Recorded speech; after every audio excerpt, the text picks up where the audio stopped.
Praise the lord. ఎడబాయని కృప 10వ భాగము.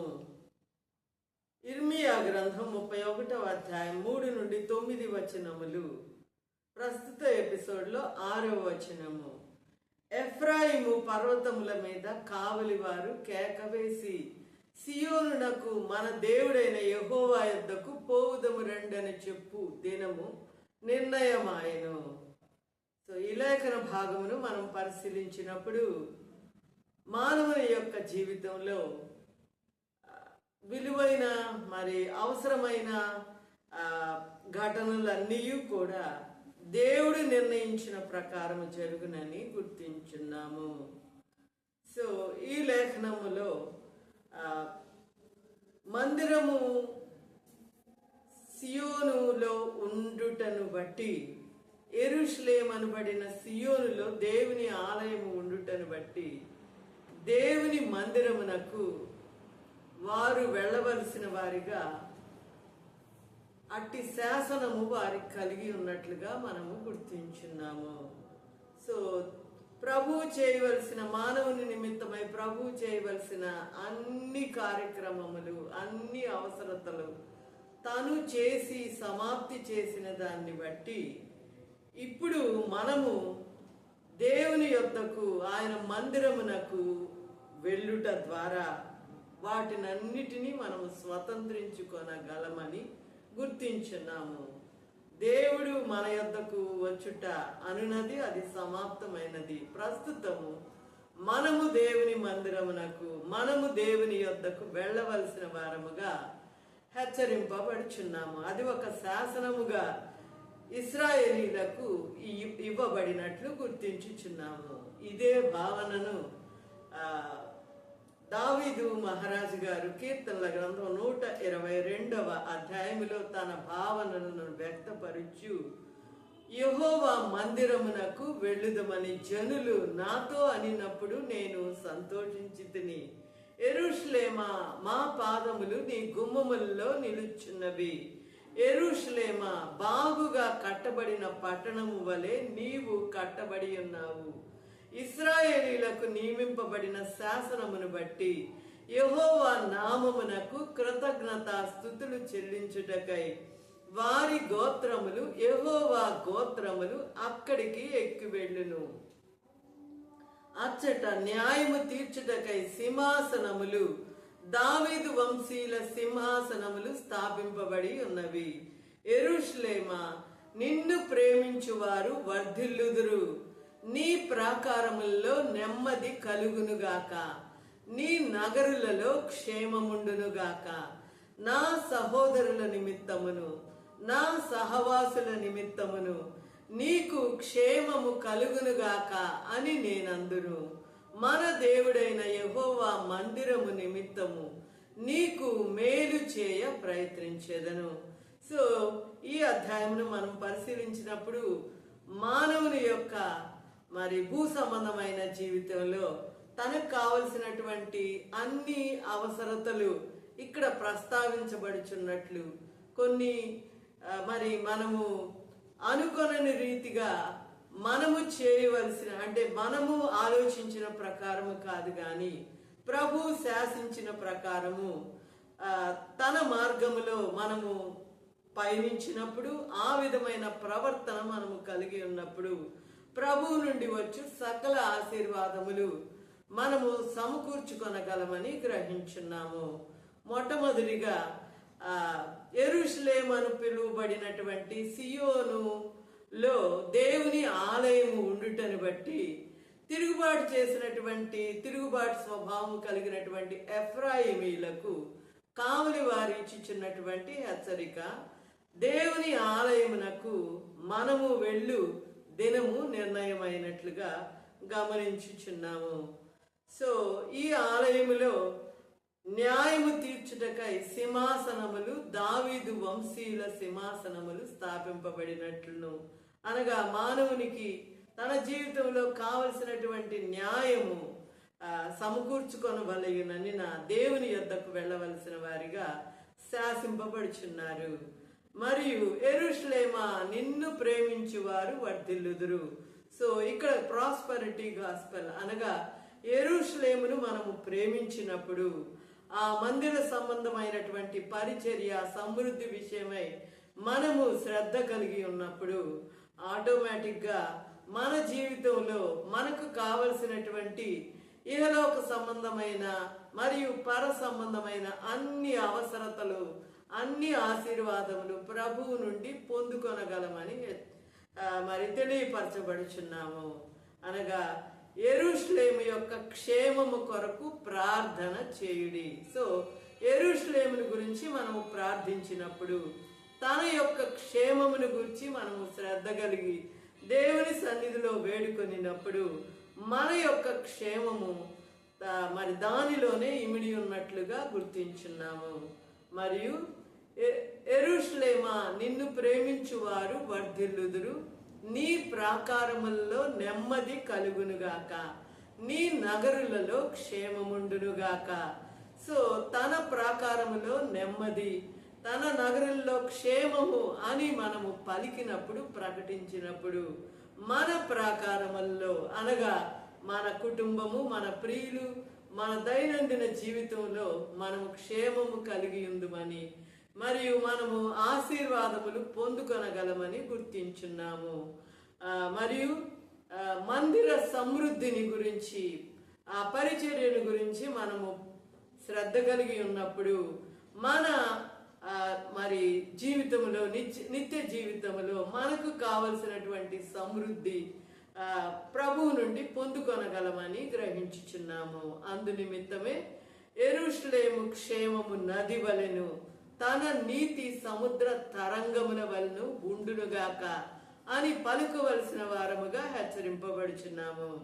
సో ఇవన్నీ మనం పరిశీలించినప్పుడు ప్రభు నుండి పొందుకొనవలసిన అన్ని ఆశీర్వాదములు, క్షేమము, న్యాయము మరి అన్ని పొందుకొనిన పిదప మందిరమునకు వెళ్ళి అచ్చట దేవునికి కృతజ్ఞతాస్తుతులు చెల్లించవలసిన వారముగా కోరబడుచున్నాము. ఇది ప్రభువు ఏర్పాటు చేసిన నీతిగా మనము గ్రహించుచున్నాము.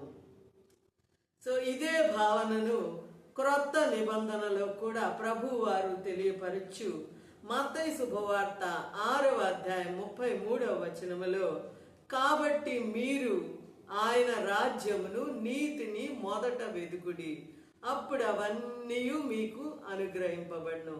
సో మానవునికి కావలసిన అన్నీ కూడా ప్రభు రాజ్యమును నీతిని వెదకుట ద్వారా, అనగా ఆయన మందిరమునకు వెళ్ళి తాను సెలవిచ్చిన భక్తి క్రమమును పాటించుట ద్వారా మనకు కావలసిన అవసరతలన్నీ తీర్చబడునని గ్రహించుచున్నాము. ఇదే భావనను యాకోబు రాసిన పత్రిక 4వ అధ్యాయము 8వ వచనములో, దేవుని యొద్దకు రండి, అప్పుడు ఆయన మీ యొద్దకు వచ్చును. సో ప్రభు వద్దకు మనము వెళ్ళవలసిన వారముగా కోరబడుచున్నాము. మరి చరిత్ర ప్రకారం పాత నిబంధనలో మందిరము అనగా దేవుని ఆలయము యెరూషలేములో ఉండుటను బట్టి, ఆ కారణమును బట్టి ఇశ్రాయేలీలు యెరూషలేమునకు వెళ్ళు వారిగా మనము గమనించున్నాము. అయితే ప్రభువు భూమి మీద సశరీరుడిగా మరి జన్మించి శిలువ మరణం భరించి సమాధి చేయబడి తిరిగి లేచి పునరుద్ధానుడై ఆరోహణమైన పిదప ప్రభు మనకిచ్చుచున్నటువంటి మరి ఒక గొప్ప ఆధిక్యత మందిరం మరి కలిగిన ఉన్నటువంటి ప్రదేశముల్లో అనగా యెరూషలేము గాని మరి ఒక స్థలమునకు వెళ్ళుట మాత్రమే కాక మన దేహమును ఒక ఆలయముగా మలచి మరి మనతో పాటు దేవుడు మనతో పాటు మనలో నివసించు దేవుని రాజ్యమును మనలో స్థాపించిన వారుగాను, మనము దేవుని రాజ్యములో దేవుని పరిశుద్ధతలో నిలిచివారిగాను ఇట్టి గొప్ప మహత్కరమైన కార్యము ప్రభు వారు జరిగించినట్లుగా గుర్తించున్నాము. కొరింథీలకు రాసిన మొదటి పత్రిక 3వ అధ్యాయము 16-17 వచనములు, మీరు దేవుని ఆలయమై ఉన్నారనియు దేవుని ఆత్మ మీలో నివసించుచున్నాడనియు మీరెరుగరా, ఎవడైనను దేవుని ఆలయమును పాడు చేసిన ఎడల దేవుడు వానిని పాడు చేయును, దేవుని ఆలయము పరిశుద్ధమై ఉన్నది, మీరు ఆ ఆలయమై ఉన్నారు. మరియు కొరింథీలకు రాసిన మొదటి పత్రిక 6వ అధ్యాయము 19-20 వచనములు. మీ దేహములు దేవుని వలన మీకు అనుగ్రహింపబడి మీలో ఉన్న పరిశుద్ధాత్మకు ఆలయమై ఉన్నదని మీరు ఎరుగరా? మీరు మీ సొత్తు కారు, విలువ పెట్టి కొనబడిన వారు గనుక మీ దేహముతో దేవుని మహిమపరచుడి.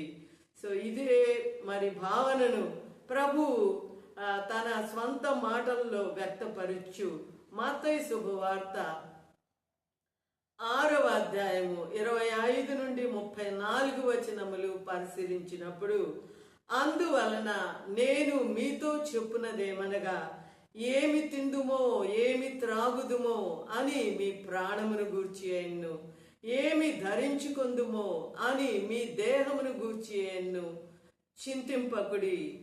ఆహారము కంటే ప్రాణమును, వస్త్రము కంటే దేహమును గొప్పవి కావా? ఆకాశ పక్షులను చూడుడి, అవి విత్తవు, కోయవు, కొట్లలో కూర్చుకొనవు, అయినను మీ పరలోకపు తండ్రి వాటిని పోషించుచున్నాడు. మీరు వాటికంటే బహు శ్రేష్ఠులు కారా? మీలో ఎవడు చింతించుట వలన తన ఎత్తు మూరెడెక్కువ చేసి కొనగలడు? వస్త్రములను గుర్చి మీరు చింతింపనేలా? అడవి పువ్వులు ఎలాగో ఎదుగుచున్నవో ఆలోచించుడి. అవి కష్టపడవు, వడకవు, అయినను తన సమస్త వైభవముతో కూడిన సొలొమోను సహితము వీటిలో ఒకదాని వలనైనను అలంకరింపబడలేదు. నేడుండి రేపు పొయ్యిలో వేయబడు అడవి గడ్డిని దేవుడిలాగు అలంకరించిన ఎడల అల్ప విశ్వాసులారా, మీకు మరి నిశ్చయముగా వస్త్రములు ధరింపచేయును గదా. కాబట్టి ఏమి తిందుమో ఏమి త్రాగుదుమో ఏమి ధరించుకుందుమో అని చింతింపకుడి. అన్ని జనులు వీటన్నిటి విషయమై విచారింతురు. ఇవన్నీ మీకు కావలినని మీ పరలోకపు తండ్రికి తెలియను. కాబట్టి మీరు ఆయన రాజ్యమును నీతిని మొదట వెదుకుడి, అప్పుడు అవన్నీ మీకు అనుగ్రహింపబడును. రేపటిని గూర్చి చింతింపకుడి, రేపటి దినము దాని సంగతులను గూర్చి చింతించును. ఏ నాటి కీడు ఆనాటికి చాలును. సో ప్రభు పాత నిబంధనలోను మరియు క్రొత్త నిబంధనలోను మరియు పునరుద్ధానుడైన పిదప కూడా ప్రభు మానవునికి ఇచ్చుచున్నటువంటి శాసనము మరియు హెచ్చరిక, ప్రభు వద్దకు, ప్రభు మందిరమునకు మనము వెళ్ళవలసిన వారముగా కోరబడుచున్నాము. సో ఈ రోజులలో ప్రభు మందిరమునకు వెళ్ళి దేవునికి కృతజ్ఞతాస్తులు చెల్లించటం మాత్రమే కాకుండా, మరి దేవుడు నివసించున్నటువంటి ఆలయముగా పిలువబడుచున్న మన దేహమును దేవుని మాటలతో, ప్రభు యొక్క మాటలతో నింపుకొనుట ద్వారా, వాటిని జీవించుట ద్వారా, మరియు ప్రభు పరిశుద్ధతలో మనము నిలిచి ఉండుట ద్వారా ప్రభు కోరినటువంటి ఆ ఆత్మ ఫలము ఫలించేడు వారిగా, మరి జీవ వృక్షమై ఉన్నటువంటి ప్రభువే మనలో నివసించినప్పుడు మనము ఆ ఫలములు అనగా జీవ వృక్ష ఫలములు, ఆత్మ ఫలములు మాత్రమే ఫలించు వారిగా మనము గుర్తించున్నాము. సో ఇట్టి అవగాహన కలిగిన వారమై, అనగా ప్రభు మన యొద్దకు వచ్చుట, తను వచ్చుట, మరి తను చేయవలసినదంతా సమాప్తి చేసి ఉన్నారు గనుక ఇప్పుడు మన యొక్క విధి ప్రభు యొద్దకు మనము వెళ్ళి ప్రభు మాటలను మనము ఆలకించి ప్రభు పరిశుద్ధతలో మనం నిలిచి ఉన్నప్పుడు మనమే ఒక మందిరముగా ఉండి మరి దేవుని రాజ్యములో నిలిచి ఉండగలమని గుర్తించుచున్నాము. సో ఇట్టి అవగాహన కలిగిన వారమై మరి దేవుని యొద్దకు మనము వెళ్ళినప్పుడు ఆ ఎఫ్రాయిము తిరుగుబాటు చేసినటువంటి ఎఫ్రాయిము ప్రజలు తిరిగి మరి ఒక ప్రభువు అనుగ్రహించినటువంటి తరుణమును బట్టి మందిరమునకు వెళ్ళి ఆ దేవుని స్తుతించి కృతజ్ఞతాస్తుతులు చెల్లించి వారికి రావాల్సినటువంటి ఆశీర్వాదములు ఇహపరమైనవి పర సంబంధమైనవి పొందుకునే రీతిగా మనము కూడా మరి ప్రభు ఇచ్చిచున్నటువంటి ఈ తరుణమును అనగా పలుకుచున్న నేను వినుచున్న మీరు ప్రభు ఇచ్చిచున్నటువంటి ఈ తరుణమును ఉపయోగించుకొని మన తిరుగుబాటు స్వభావమును మరి మన స్వంత నీతిని స్వబుద్ధిని స్వనీతిని వదిలిపెట్టి ప్రభు సెలవిచ్చుచున్నటువంటి ఈ నీతి మార్గములో అనగా ప్రభు యొద్దకు వెళ్ళుట ద్వారా ప్రభు మాటల్లో నిలిచియుండు పరిశుద్ధతలో నిలిచియుండుట ద్వారా ప్రభు అనుగ్రహించు సకల ఆశీర్వాదములు ప్రాస్పరిటీ పరిపూర్ణముగా మనము పొందుకొనగలమని గ్రహించుచున్నాము. హల్లెలూయా, ఆమేన్.